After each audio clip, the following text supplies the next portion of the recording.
February महिन्याचा शेवटचा आठवडा जर आपण पाहिलात मंडळी तर तो वेगवेगळे दिन साजरे करण्याचा असतो। अनेक अशा महत्त्वाच्या घडामोडी या शेवटच्या आठवड्यामध्ये राष्ट्रीय किंवा आंतरराष्ट्रीय स्तरावर आपण साजरा करतो। आजचा आपल्या देशाच्या दृष्टीने अतिशय महत्त्वाचा दिवस तो म्हणजे आज राष्ट्रीय विज्ञान दिन आहे। आपल्या सगळ्या प्रेक्षकांना राष्ट्रीय विज्ञान दिनाच्या खूप मनापासून शुभेच्छा देते, कारण विज्ञान हा विकासाचा पाया समजला जातो आणि त्या विज्ञानाच्या आधारावरच आपल्याला जी काही प्रगती करायची किंवा ज्या ज्या नव्या गोष्टी आपण वापरतो उपयोगात आणतो ते सगळं विज्ञानावर आधारित असतं। त्यामुळे राष्ट्रीय विज्ञान दिनाच्या आपल्या सगळ्या प्रेक्षकांना मनापासून शुभेच्छा देऊन कार्यक्रमाची सुरुवात करणार आहोत। आपण विज्ञानामध्ये कोणत्या कोणत्या नव्या घडामोडी घडतायत किंवा वैज्ञानिक दृष्टिकोन अधिकाधिक अजून जागरूक व्हावा यासाठी आपल्याला काय काय करता येऊ शकणार आहे त्यावर आजचा कार्यक्रम आधारलेला आहे। आजचा आपला विषय बघूया काय आहे। आजच्या कार्यक्रमाचा आपला विषय मैत्री विज्ञानाशी राष्ट्रीय विज्ञान दिनानिमित्त विशेष कार्यक्रम आणि या सगळ्याचं मार्गदर्शन करायला दोन तज्ञ आपल्या बरोबर आहेत। आपले पहिले पाहुणे राजीव चिटणीस सर। नमस्कार सर। कार्यक्रमात तुमचं मनापासून स्वागत करते। विज्ञान प्रसारक आहेत सर, त्याबरोबरीने भाभा अणुसंशोधन केंद्र इथे वैज्ञानिक अधिकारी म्हणून ते कार्यरत होते, आता ते निवृत्त आहेत आणि मराठी विज्ञान परिषदेचे ते माजी कार्यवाह म्हणून सुद्धा त्यांनी काम केलेलं आहे। त्यामुळे अत्यंत अभ्यासू असे आपले पहिले पाहुणे राजीव चिटणीस सर।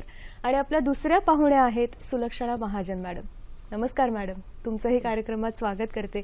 आता जे 51वे अखिल भारतीय मराठी विज्ञान अधिवेशन झालं त्याच्या मॅडम अध्यक्षा होत्या। त्या स्वतः आर्किटेक्ट आहेत, नगर रचनाकार आहेत आणि त्याबरोबरीने मुंबई शहर विकास नियोजन केंद्र इथे त्या विकास सल्लागार म्हणून सध्या कार्यरत आहेत।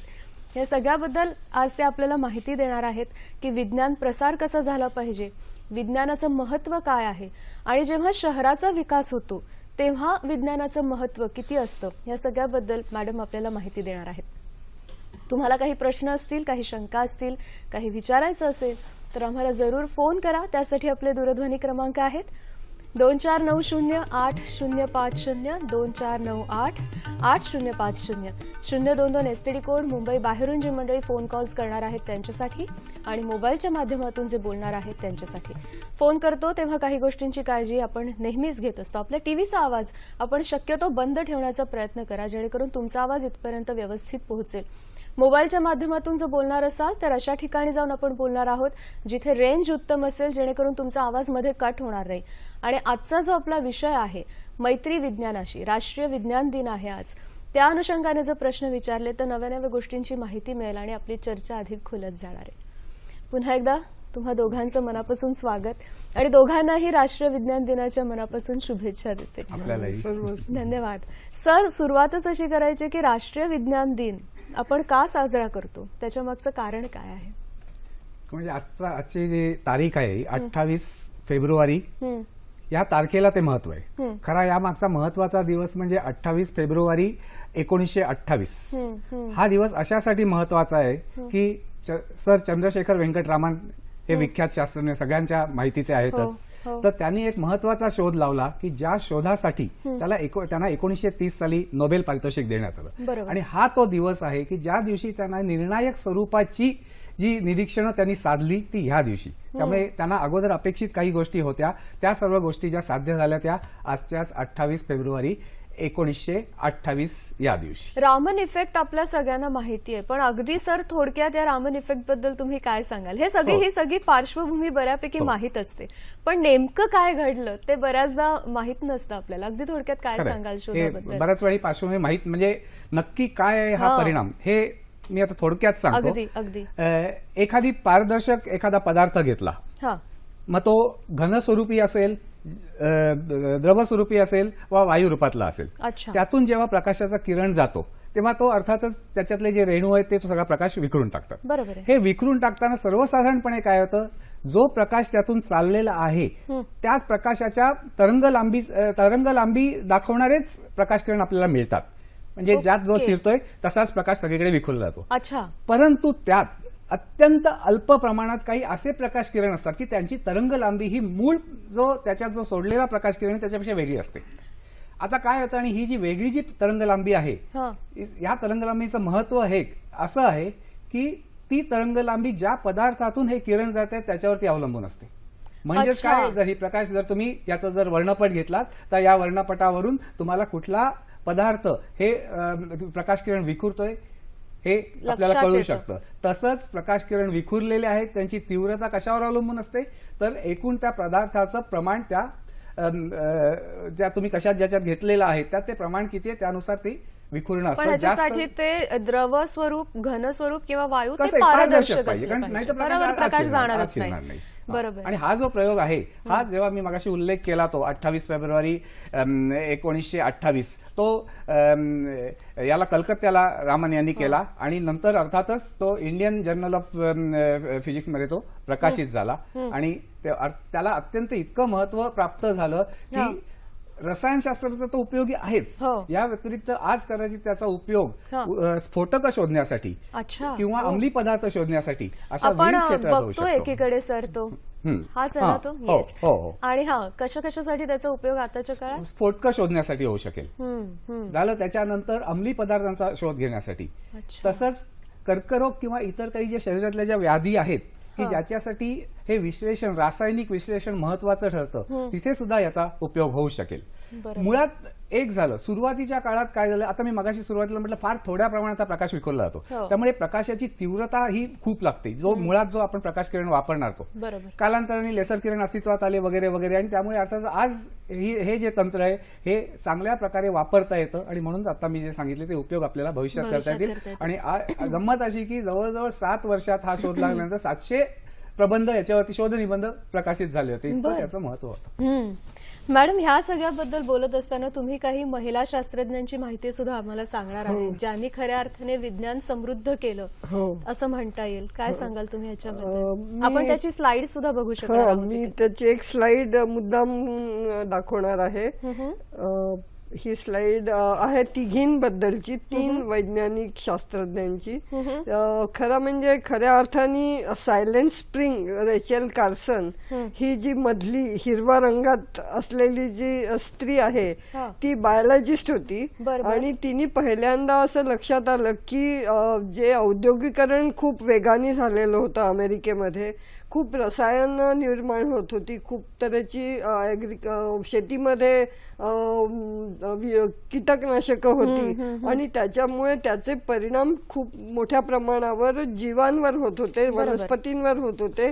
आणि एकदा तिच्या लक्षात आलं की एका तळ्यामधले सर्व मासे मेले होते आणि ह्याचं कारण जेव्हा शोधलं तेव्हा त्या जवळच्या एका मोठ्या रासायनिक कारखान्यामुळे ते होत होतं हे तिच्या लक्षात आलं आणि तिने जो शास्त्रीय शोध घेतला आणि तिने त्याच्या मागे लागून सर्व प्रकारच्या वैज्ञानिक औद्योगिक करणामुळे होणारं पृथ्वीवरच्या सजीवांवर होणारे परिणाम, मानवावर होणारे परिणाम, वनस्पतींवर होणारे परिणाम शोधले.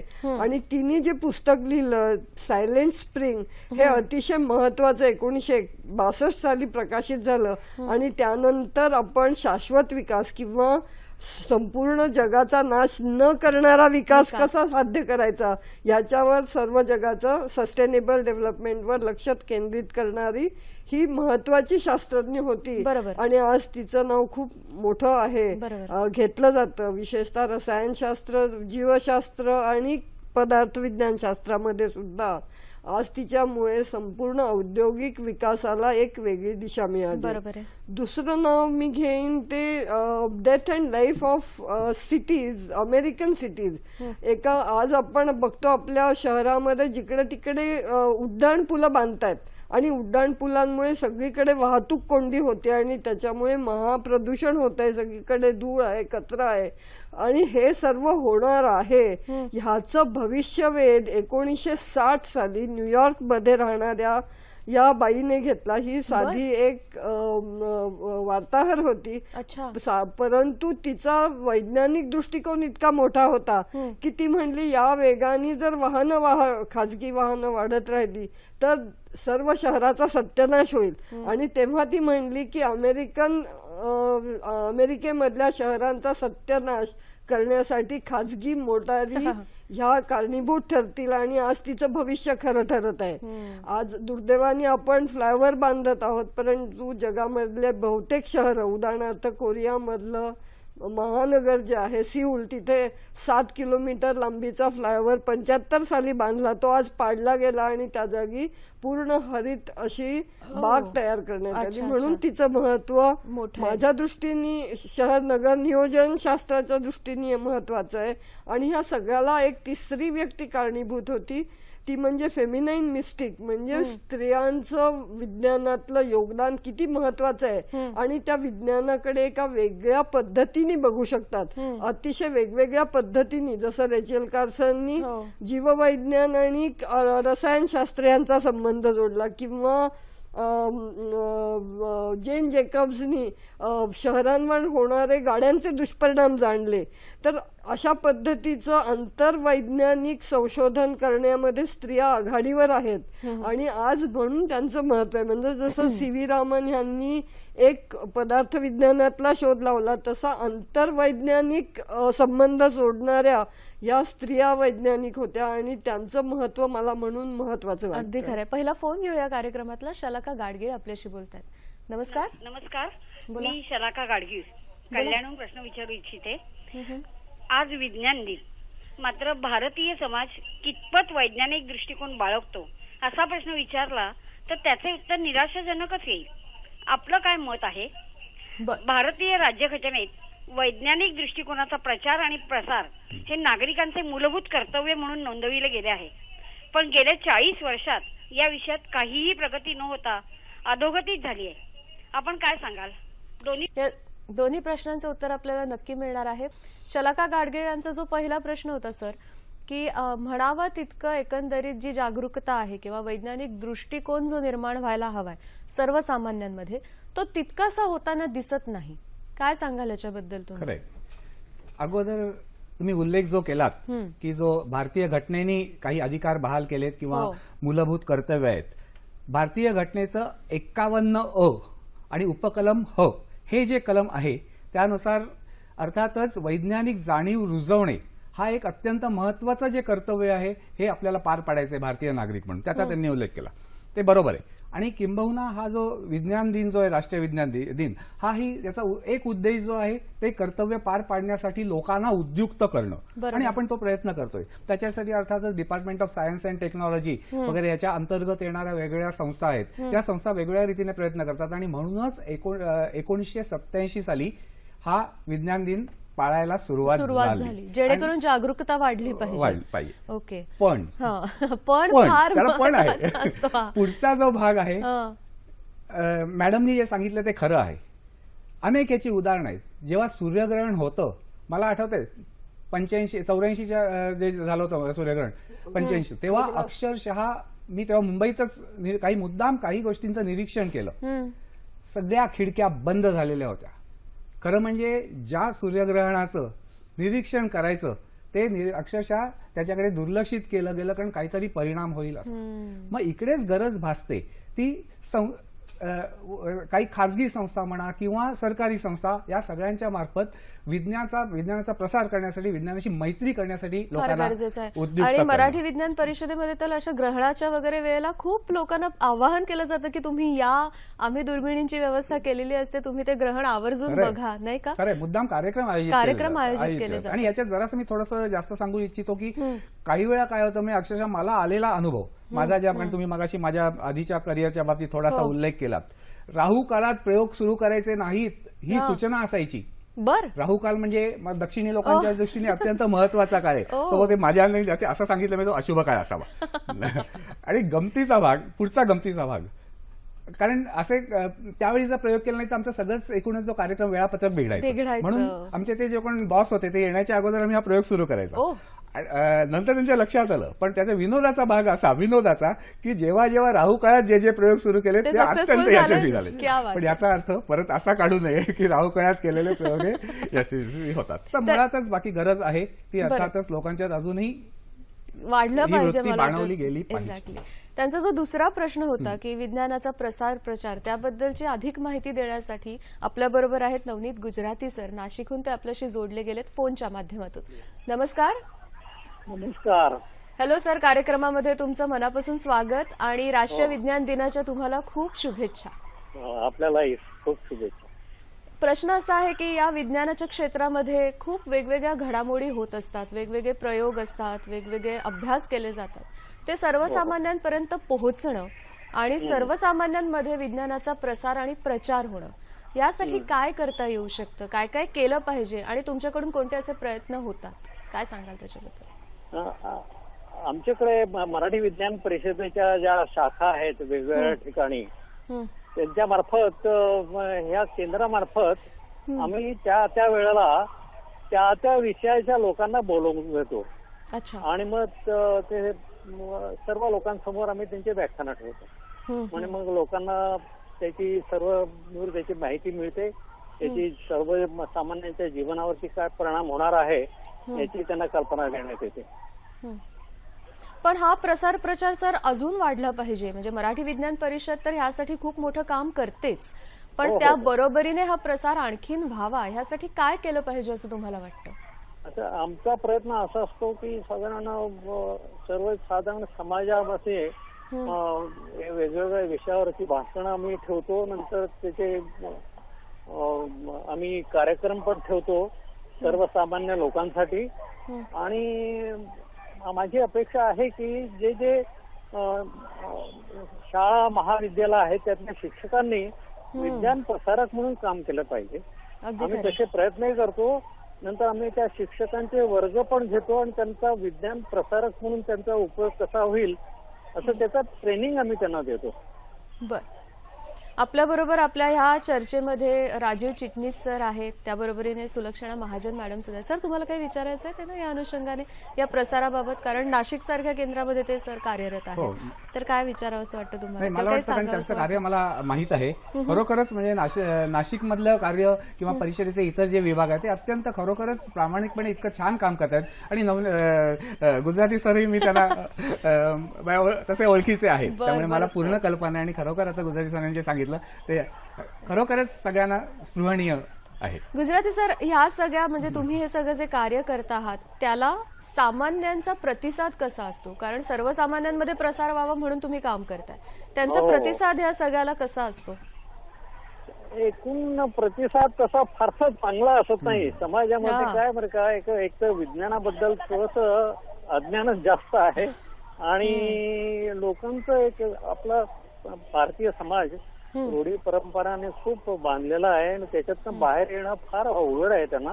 त्याच्यासाठी आपल्याला मात्र खूप खोलवर जाऊन प्रचार करायला पाहिजे. अगदी खरं आहे. याच नोटवर आजचा या कार्यक्रमामध्ये तुमची रजा घेते, पण अगदी थोडक्या वेळामध्ये खूप छान तुम्ही मतं मांडलीत आणि छान मुद्दे सांगितलेत. मनापासून आभार मानते चर्चेत सहभागी झाल्याबद्दल. धन्यवाद गुजराती सर.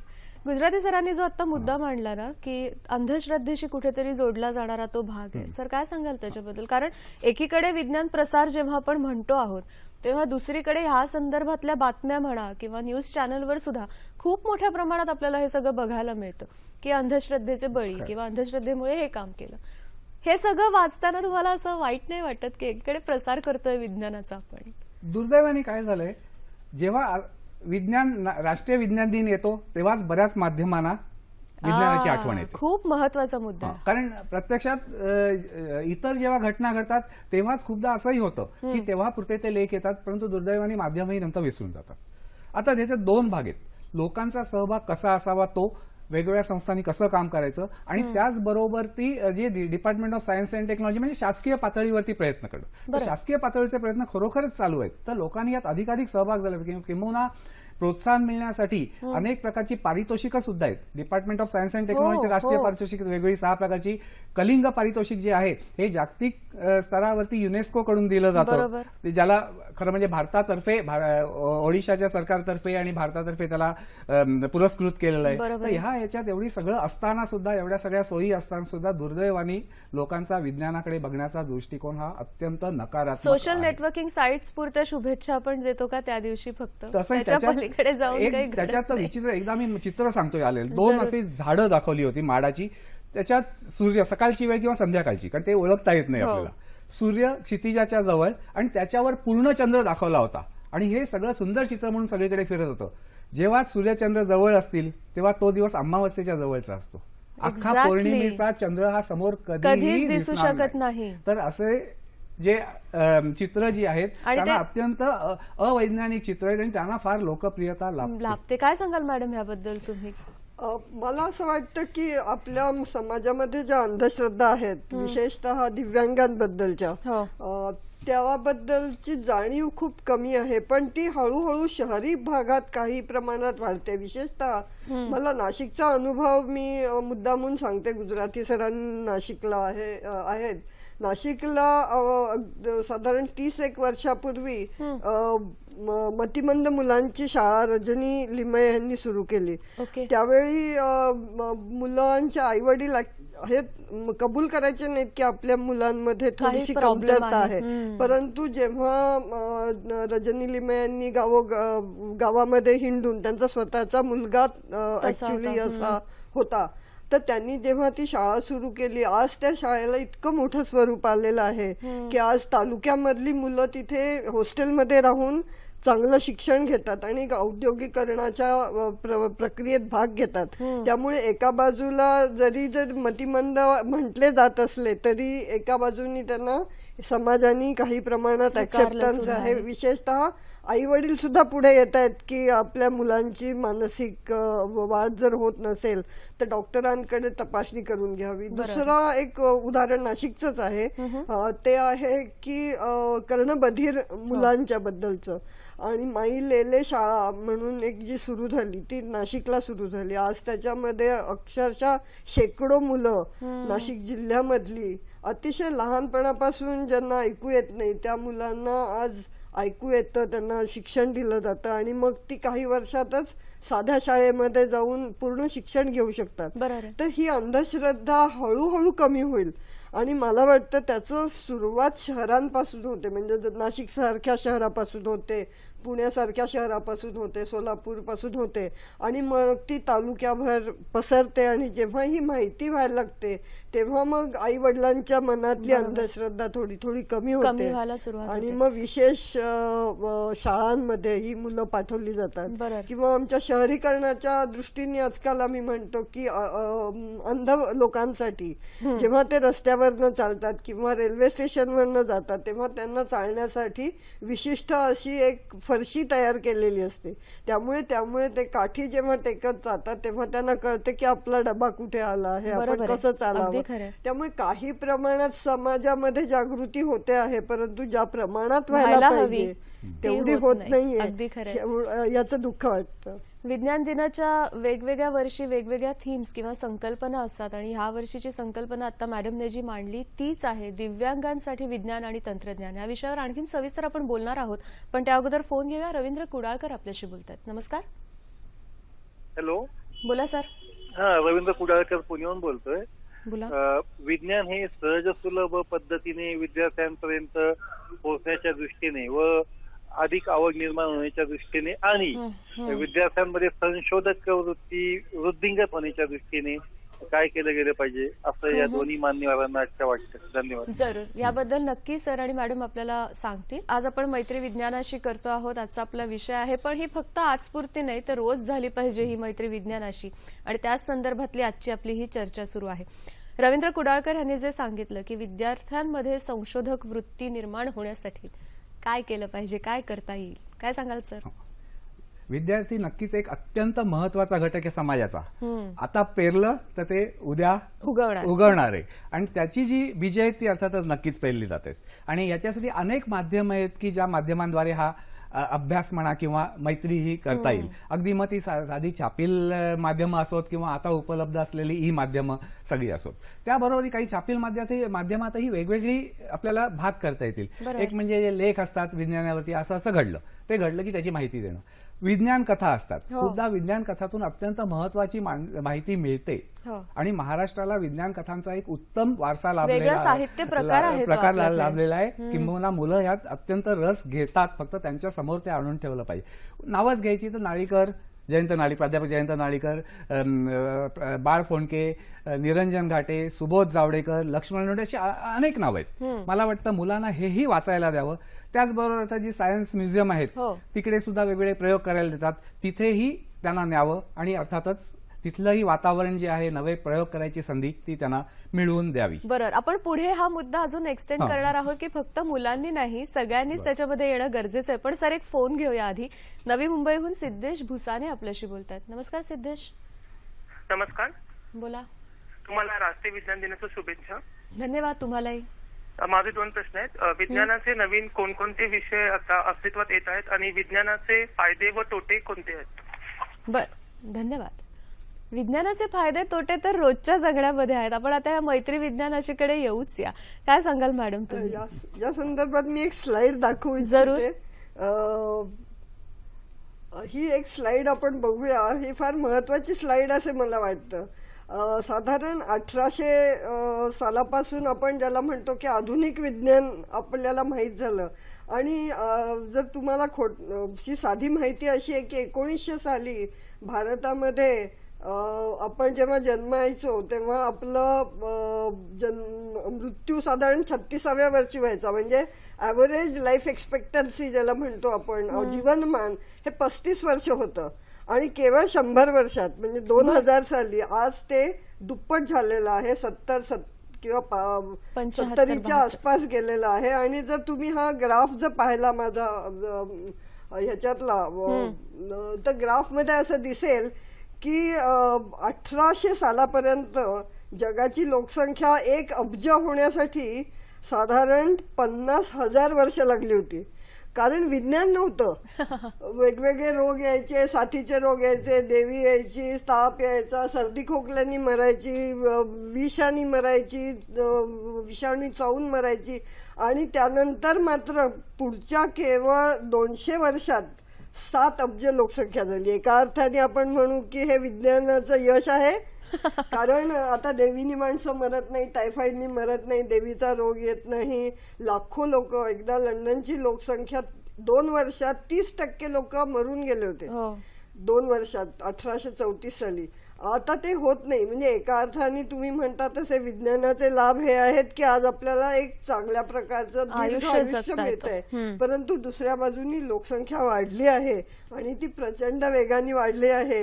हा एक दुष्परिणाम म्हणता येईल. आणि समाज अजून त्याबद्दल जागृत नाहीये की आपण लोकसंख्या वाढ रोखण्यामध्ये विज्ञानाचा हवा तसा फायदा मात्र करून घेत नाही आहोत. आणि हा एक तोटा आहे. जसा तुम्ही म्हणलात लाभाकडे बघतोय तसंच हा तोटा म्हणूनही मी बघते. बरं, आपल्या बरोबर संगीता मुथल मॅडम आता फोनच्या माध्यमातून जोडल्या गेल्यात. मराठी विज्ञान परिषद नाशिक सचिव आहेत त्या. नमस्कार मॅडम. कार्यक्रमात तुमचं मनापासून स्वागत. एक प्रश्न आला होता आपल्याला की मुलांमध्ये विज्ञान जास्तीत जास्त पोहोचवण्यासाठी काय काय करता येईल. तर तुम्ही एक खूप छान उपक्रम राबवता की सगळे विषय आणि विज्ञान हे एकमेकांशी कसे जोडले गेले आहेत. तर त्याच्याबद्दल अधिक माहिती आम्हाला दिलीत तर प्रेक्षकांपर्यंत सुद्धा हे कळेल आपल्या. नक्कीच.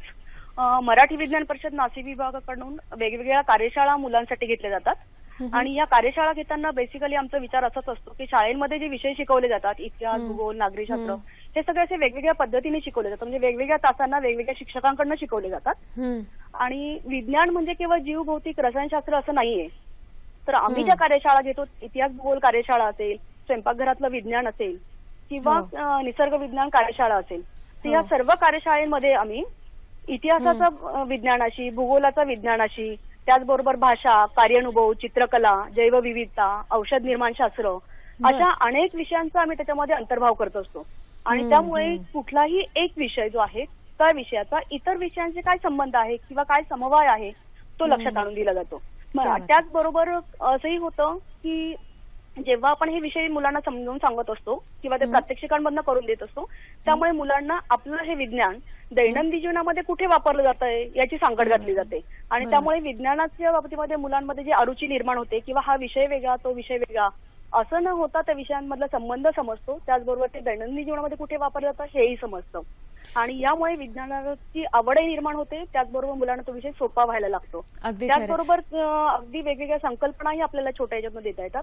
उदाहरण द्यायचं झालं तर जीवशास्त्रामध्ये आपण फक्त डायजेस्टिव्ह सिस्टीम किंवा पचनसंस्था आपण शिकवतो.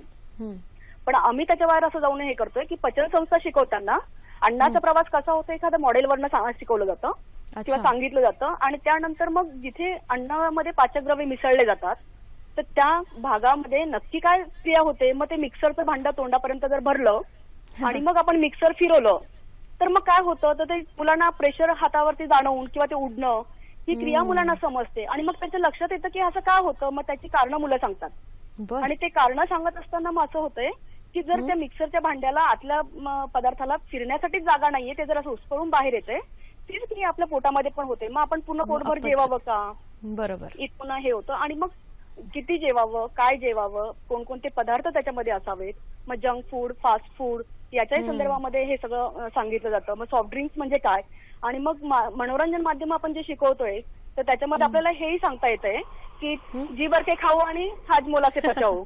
मग ह्या ज्या रीड बिटवीन द लाईन्स आपण ज्या म्हणतोय की मग जाहिराती कशा बघाव्यात, की मग अगदी पोटभर बर, बर. खायचं आणि मग त्यासाठी तुम्हाला पाचक काहीतरी हवं असतं. याचा अर्थ पोटभर खाल्ल्यानंतर आपल्याला पचत नाही हे समजतंय. बरोबर मग या सगळ्यांची वैज्ञानिक मानसिकता आम्ही मुलांमध्ये निर्माण करण्याचा प्रयत्न करत असतो. ह्या सगळा हा जो एक आधुनिक प्रयोग म्हणूयात किंवा आपण म्हणूयात की एकंदरीत विज्ञान इथे प्रयोगाच्या खऱ्या खऱ्या प्रयोगांच्या माध्यमातून सांगितलं जातंय. आपल्याकडे हे जे दोन तज्ज्ञ आले आहेत, चिटणीस सर आहेत आणि महाजन मॅडम, तर तुम्हाला काही याबद्दल सांगायचंय की कशा पद्धतीचा हा उपक्रम वाटतो तुम्हाला? नाही, नक्कीच अत्यंत उपयुक्त. कारण शेवटी पुस्तकात वाचणं आणि ते प्रत्यक्षात आणणं, तसा प्रयोग करणं, ह्यात मोठा फरक आहे. बरोबर आहे. पुस्तकात तुम्हाला त्यामागचं सगळं आणि वाचणं गरजेचं आहेच, पण त्याचबरोबर जेव्हा एखादा मुलगा, आता परिषदेचं उदाहरण दिलं मॅडमनी, परिषदेत आम्ही बघतो बऱ्याच वेळा मध्यवर्तीत मुंबईला मुलं सुरुवातीला जराशी अशी बुजलेली असतात. हो. एकदा ती प्रयोग करायला लागली ना, कितकी आवडीने तो प्रयोग करतात आणि त्याचं जे काही शेवटचे निष्कर्ष काढायचे ते निष्कर्ष निघाले की त्यांच्या चेहऱ्यावरचा आनंद अक्षरशः अवर्णनीय असतो. अगदी खरं आहे. त्याच्यामुळे मॅडम आपल्याकडे जे काम केलं जातंय किंवा ज्या प्रयोगांच्या माध्यमातून मुलांपर्यंत विज्ञान पोहोचवलं जातंय ते खरोखरच स्तुत्य उपक्रम आहे तो. आणि मला वाटतं अशा पद्धतीचा उपक्रम सगळीकडे जर झाला तर मुलांना खऱ्या अर्थाने त्याच्यामध्ये रस निर्माण होईल. खूप छान माहिती दिलीत तुम्ही. आणि मला या तुम्हाला- संदर्भात अजून एक जोडावं असं जरूर, वाटत होतं जरूर. की विज्ञानाच्या क्षेत्रामध्ये महिला खूप वेगवेगळ्या ठिकाणी कार्य करत आहे Exactly. किंवा त्या खूप स्कोप आहे. पण मला असं वाटतं की ज्या बायका आता ऑलरेडी शिकून मोठ्या झालेल्या आहेत त्या सगळ्यांसाठी एक सगळ्यात मोठा स्कोप आहे की प्रत्येक गृहिणीची मानसिकता, वैज्ञानिक मानसिकता मोठी होणे खूप महत्वाची आहे. कारण आपण जसं म्हणतो की एक स्त्री शिकली की एक कुटुंब शिक्षित होत आहे. पण बरोबर. एका स्त्रीचा जर घरातला दृष्टिकोन जर वैज्ञानिक झाला तर मग वैज्ञानिक दृष्टिकोन समाजापर्यंत रुजवण्यासाठी वेगळ्या शाळांची वगैरे गरजच राहणार नाही.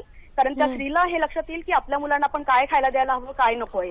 पाण्याचं अगदी खरंय. व्यवस्थापन ती चांगलं करू शकेल, ऊर्जेचं व्यवस्थापन ती चांगलं करू शकेल, मुलगा अगदी मुलगी खरंय. वयात येताना त्यांच्याशी संबंध ती चांगले ठेवू शकेल. आणि मग बरोबर. बाहेर आपल्याला जे काही हिंसक वातावरण दिसतंय ते वातावरण सुद्धा ती कमी करू शकते किंवा मुला असं वाटतं की काही कालांतराने ती नष्ट सुद्धा करू शकते जर आईचा हा दृष्टिकोन दृष्टिकोन असेल तर. खूप हो. छान मुद्दा मांडला चर्चेच्या शेवटी. आणि राष्ट्रीय विज्ञान दिनाच्या तुम्हाला शुभेच्छा देते आणि कार्यक्रमामध्ये सहभागी झाल्याबद्दल तुमचे मनापासून आभार मानते. धन्यवाद. धन्यवाद मॅडम.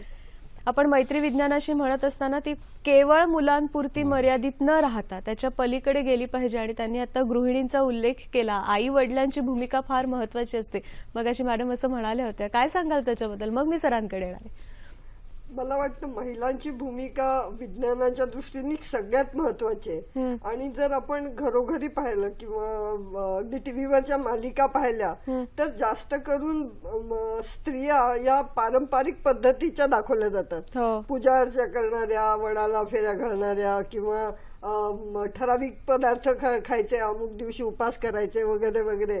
आणि हे संस्कार त्या मुलांवर करतात. परंतु त्यामागे खरोखर विज्ञान किती असतं आणि अंधश्रद्धा किती असते हा विचार सहसा आई करत नाही. आणि ह्याचे नकळत कळत परिणाम मला वाटतं मुलांवर होत असतात. सुदैवाने माझ्या आईने कधीही हा प्रयोग कधी केला नाही. आणि दरवेळी स्वयंपाकघरामध्ये कोणताही पदार्थ करताना वैज्ञानिक दृष्टीने तो कसा योग्य आहे, किती शिजला पाहिजे, किती कमी जास्त शिजला पाहिजे हे बरोबर सांगणं हे आई करू शकते. आणि रसायनशास्त्र हे स्वयंपाकघरामध्ये शिकण्याचं सगळ्यात महत्वाचं साधन आहे. आणि मला वाटतं आया हे काम महत्वाचं करू शकतात. अगदी खरं. त्यांनी याबाबत अतिशय दृष्टिकोन सकारात्मक बाळगून विशेषतः अन्नाच्या बाबतीत स्त्रिया जागरूक असतात. परंतु जितक्या त्या अंधश्रद्धेबद्दल आहेत तितक्या त्या मुलांच्या अन्न खाण्याच्या प्रक्रियेबद्दल किंवा घरातल्या त्यांना शिकवण्याबद्दल जागरूक झाल्या वैज्ञानिक दृष्टीने तर ते मुलांवर चांगले संस्कार करू शकतील असं मला अगदी वाटतं. खरं. सर, तुम्ही काय सांगाल? नंतर आपण फोन घेणार आहोत की हे मुलांच्या पुढे कसं काय आपण पोहोचवू शकतो? हे मुलांपुढे पोहोचवण्यासाठी अर्थातच तुम्ही बऱ्याच वेळा कार्यक्रम बघितला काय होतं, पालक मुलांना घेऊन येतात हो, आणि आमच्या मुलांना हे बघायचंय. म्हणजे इथे मुलांना शिकवणं महत्वाचं आहेच, पण पालकांना काय यात रस वाटत नाही. हो ना. विज्ञान हे फक्त मुलांसाठी नाही. मुलांचा हा जो वयोगट असतो साधारणपणे 6-7 वर्षापासून ते 14-15 वर्षापर्यंत, नंतर मुलं स्वतः काही वाचन करू लागतात. परंतु बाकी राहिलेला वयाचा जो गट आहे हा अत्यंत मोठा आहे. हो ना, जवळजवळ 60% बरोबर. लोक असेल. मग फक्त मुलांनी का शिकावं? विज्ञानात रस हा प्रत्येकाने घेतला पाहिजे. कारण जे स्तर सुशिक्षित, अशिक्षित, प्रौढ, बाल, विज्ञान सगळीकडे सारखं हो आहे. ना. न्यूटनचे नियम त्यांनाही लागू त्यांनाही आहेत, लागू. यांनाही लागू आहेत. बरोबर. प्रकाशाचे नियमही तसेच लागू आहेत. म्हणून ह्याच्यातही प्रौढांनी सुद्धा तितकाच भाग घेतला पाहिजे आणि ते एक वेगळी भूमिका ह्या बरेचसे संग्रहालय जे आहेत, विज्ञान संग्रहालय, त्यांना याच्यात एक बजावता येईल. अशी की सर्वसाधारण मगाशी मी जो उल्लेख केला की प्रयोग वगैरे केले जातात, याच्या पुढे प्रत्येक संग्रहालयाने एक पायरी वरती जावं आणि प्रौढांसाठी काही प्रकारचे विशिष्ट जे अभ्यासक्रम म्हणतील, ओळख वर्ग असे आयोजित करावे आणि त्यांनाही यात सामावून घ्यावं. बरं. तर मग मुलांच्या पुढे जाईल ते आणि मग सूर्यावर चंद्र, पूर्ण चंद्र अशा प्रकारच्या प्रतिमा मग सगळीकडे फिरणार नाहीत. एक फोन घेऊया. संतोष पाटील नवी मुंबईहून आपल्याशी बोलतायत. नमस्कार, बोला सर. हॅलो. हा, हॅलो. बोला. माझा प्रश्न असा आहे की ज्योतिषशास्त्राकडे वैज्ञानिक दृष्टिकोनातून कसं बघावं? कारण एखाद्या व्यक्तीची कुंडली बघून त्या व्यक्तीबद्दल चुकीचं किंवा बरोबर असं मत व्यक्त केलं जातं. त्यामुळे याच्याबद्दल जरा एक्सप्लेनेशन दिलं तर बरं होईल. काय सांगाल सर ह्याच्याबद्दल? ज्योतिषशास्त्रावरचा प्रश्न, मला वाटतं विज्ञानाचे कार्यक्रम जेव्हा जेव्हा होतात तेव्हा हा प्रश्न येतोच नेहमी. काय सांगाल तुम्ही? मुळात एखादं शास्त्र म्हणून ते स्थापित होण्यासाठी त्याला काही संख्याशास्त्राचं बळ लागतं. ते संख्याशास्त्राचं बळ याच्या मागे नाही. बर. त्यामुळे आणि हा प्रश्न अनेक वेळा अनेक व्यासपीठांवरून चर्चेला आलेला आहे. हो. तर आजचा उद्देशही आपला वेगळा आहे. त्यामुळे आता मी ज्या पहिल्या एका वाक्यात उत्तर दिलं ते महत्वाचं आहे. मला थोडंसं याच्यावर एवढाच प्रकाश टाकावा असं वाटतो. अंधश्रद्धा 2 प्रकारच्या असतात. आपण साधं उदाहरण घेऊ की कारण ह्या अनुषंगानेच येत की साधं सूर्यग्रहण, मगाशी जो मी उदाहरण दिलं तेव्हा. आता काही जण सूर्यग्रहणात सगळंच काही अशुभ होणार, समजा त्यावेळी खाल्लं तर ते काय पचणार नाही म्हणा की काय असेल, अशामुळे त्याच्याकडे लक्ष बघत नाहीत. तर दुसरा जो भाग आहे एक अत्यंत मोठा वर्ग येणे असा की त्यातून एक काहीसं वेगळंच विज्ञान निर्माण करण्याचा प्रयत्न करतोय. की त्या सूर्याकडून अशा प्रकारचे किरण येतात आणि ते आपल्यावर घातक वगैरे ठरतात म्हणून. म्हणजे त्या काळामध्ये अतिनील किरण आणखीनच प्रखर असतात वगैरे, जे त्यांनाच माहित कुठली ती किरण आपल्याला माहित नाही, पण अशी कुठली तरी वेगळी जी भौतिकशास्त्रात नसलेले वेगळे किरण निर्माण होतात. तर हाही भाग महत्वाचा आहे. आणि हे जे हे सगळे सुशिक्षित असतात आणि हे सुशिक्षित अशा प्रकारचे जे गैरसमज निर्माण करतात तेही तितकेच धोकादायक आहेत. किंबहुना अशिक्षिताचा विश्वास यांच्यावर जास्त बसतो. अरे हा शिकलेला आहे, तो सांगतो ते खरं असणार. तर त्यामुळे अशा याच्या विरुद्धही अर्थातच मोहीम उघडणं असं मी म्हणणार नाही, परंतु अर्थातच शहानिशा केली गेली पाहिजे. आणि ह्या ज्या संस्था आहेत विज्ञान प्रसाराच्या क्षेत्रात काम करणाऱ्या, त्यांनी या क्षेत्रात काम केलंच पाहिजे. आपण एक फोन घेऊया आणि मग नागरिकीकरण जितकं महत्वाचं आहे त्यामध्ये सुद्धा हे विज्ञान आणि तंत्रज्ञान किती महत्वाची भूमिका बजावतो त्याच्याबद्दल बोलूया. पण एखादी फोन घेऊया. किशोर नगरकर आपल्याशी बोलतात. नमस्कार सर. नमस्कार. बोला. हा, आता काय होतं माहितीये का की समाज म्हणा किंवा विद्यार्थी म्हणा किंवा कोणी म्हणा, तो अट्रॅक्ट झाला पाहिजे, आकर्षित झाला पाहिजे सायन्सकडे, विज्ञानाकडे. तर ते होत नाही. तर ते आकर्षण निर्माण करण्याकरता काय गोष्टी करता येतील? ते कुठचं मॉनिटरी अट्रॅक्शन असेल, कसलंही असेल. आभारी आहे. धन्यवाद. आकर्षित करण्यासाठी काय करता येईल, काय सांगाल सर? आकर्षित कसं करू शकतो? इथे थोडंसं काय मॉनिटरी भाग याच्यात मी आणत नाही, कारण शेवटी विज्ञान हे पैसे देऊन वगैरे शिकण्याचा भाग नाही. परंतु मगाशी मी जो एक टप्पा संग्रहालयाने पुढे जावं हे जे मी सांगितलं, मुलांपुरतं मर्यादित न ठेवता किंबहुना अधिक आकर्षित होण्यासाठी अशा प्रकारचे ओळख वर्ग, मग ती भूगर्भशास्त्र असेल किंवा वनस्पतीशास्त्र असेल, अशा प्रकारचे प्रत्येक संग्रहालयात एक एक विभाग उभे करावेत आणि त्या विभागात तज्ज्ञांची नेमणूक करून अर्थातच ती माहिती द्यायला लागावी. नक्की मला खात्री आहे की अशा ओळख वर्गातून लोकांचा यातला रस वाढेल. कारण मी एक छोटं उदाहरण देतो. शहरी शेती हा जो विषय आहे की कचऱ्याचा वापर करायचा नेहमीच, तुमच्या गच्चीवर किंवा सज्जामध्ये तुम्ही त्याची शेती करू शकता, फळं वगैरे येतात. मराठी विज्ञान परिषद अशा प्रकारचे ओळख वर्ग घेते. सगळे जवळजवळ बहुतेक जण प्रौढ असतात आणि एकेका वर्गाला खूपदा 40-45 लोक येतात, किंबहुना काही वेळा तर याचा प्रवेश बंद करावा लागतो. अच्छा, मराठी विज्ञान परिषद मध्यवर्ती मध्यवर्ती स्वतःच्या ज्याला टेरेसवर सुद्धा हो, खूप केलेली चांगला आहे, उपक्रम उत्तम आहे केलेली त्यांचा. आहे. म्हणूनच जर तुम्ही चांगला विषय जर प्रौढांपुढे ठेवलात सगळ्यांच्या, तर तो जो विषय आहे तो ते स्वीकारायला नक्कीच तयार असतात. स्वीकारतील. म्हणूनच मी जरासं याचा जो या मर्यादा आहेत त्या मर्यादा वाढवल्या थोड्या पाहिजेत. वाढवल्या पाहिजे, त्याच्या कक्षा अधिक रुंदावल्या पाहिजे. आपण चर्चेच्या शेवटच्या टप्प्यात येतोय आणि 2 मुद्दे आपल्याला त्याच्यामध्ये डिस्कस करायचे आहेत. नागरिकीकरण ह्याच्यामध्ये सुद्धा विज्ञान आणि तंत्रज्ञान ह्या खूप महत्वाच्या गोष्टी ठरतात. त्याच्याबद्दल थोडक्यात तुम्ही काय सांगाल आणि मग आपण इस्रोकडे वळणार आहोत. मी त्याच्यासाठी एक नकाशा दाखवू इच्छिते. हा आपण जगाचा स्लाइडच्या नकाशा आहे. माध्यमातून. हा तुम्ही बघू शकता की नागरीकरण किती झपाट्याने फैलावत आहे. 1900 साली जगामध्ये 15% लोक शहरात राहत होती. 2008 साली 50% जगाची लोकसंख्या 50% लोकसंख्या शहरात शहराकडे. राहतात आहेत हो. आणि त्यापैकी 42% चीनमधले लोक शहरात आहेत. भारतामध्ये नागरीकरणाची संख्या थोडी कमी आहे, 29 ते 30% आहे. परंतु अमेरिकेसारखा जो देश आहे तो जवळजवळ 90%, 85% नागरी शहर आहे. नागरी भागात सगळे लोक राहत आहेत. आणि अंदाज असा आहे की 2100 साली म्हणजे हे शतक संपताना सर्व जगातले साधारण 85% लोक हे शहरी भागात असणार आहेत आणि केवळ 15% लोक ग्रामीण भागात असणार आहेत. आणि हा एक महत्वाचा विषय आज सगळ्या जगापुढे आलेला आहे. आणि हा नकाशा ह्यातनं आपल्याला दिसू शकतो की नागरीकरण हे गेल्या शतकामध्ये खूप झपाट्याने वाढलं आहे. अगदी थोडक्यात मॅडम ह्याचे जे मुद्दे आहेत ना महत्वाचे ते अगदी आपण थोडक्यात सांगूया, कारण वेळ आपल्याकडे कमी आहे. कारण इस्रोने जे कामगिरी केली त्याच्याबद्दल पण आपल्याला जाता जाता बोलावंच लागणार आहे, कारण खूप महत्वाची घटना आपल्याकडे घडलेली आहे. काय सांगाल ह्याच्याबद्दल? मी याच्याबद्दल एकच सांगू शकते की गेल्या शतकात जे नागरीकरण झालं आहे त्याचा परिणाम म्हणून आणि त्याचा अभ्यास म्हणून नगरशास्त्राचा विकास होतो.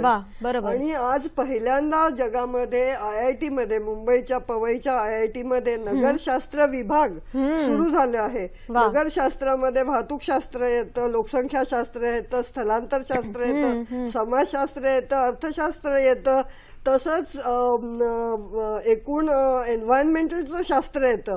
म्हणजे अनेक शास्त्रांचा संगम ज्या शास्त्रामध्ये होतो त्याला आज आम्ही नगरशास्त्राचा विकास म्हणतो. आणि त्याच्याबद्दलची एक स्लाइड आहे ती मी तुम्हाला दाखवते.